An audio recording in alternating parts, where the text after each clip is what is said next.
Nous allons revenir aujourd'hui sur un sujet évoqué lors de notre dernière vidéo sur les ETF.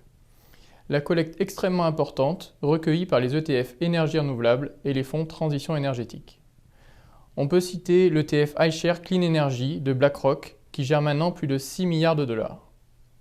Suite à une performance de plus 140% en 2020, ainsi qu'à la victoire du Sénat par Biden et son parti démocrate, on a vu une vague massive de flux acheteurs sur cet ETF, avec plus de 2 milliards de dollars de collecte en un mois.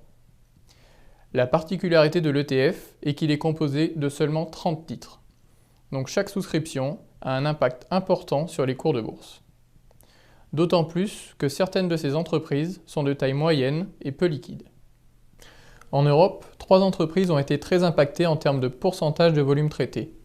Il s'agit de Verbund, EDPR et Neoen, pour lesquels l'ETF a contribué à hauteur de 20% au volume quotidien pendant un mois. Pour donner un ordre d'idée, une contribution supérieure à 5% sur ce genre de titres peu liquides suffit à impacter les cours de bourse. Dans 2 entreprises, PowerCell et Encavis, l'ETF est même devenu le deuxième actionnaire. C'est la première fois que nous observons grâce à nos outils propriétaires de tels impacts sur des entreprises européennes de la part d'un seul et même ETF.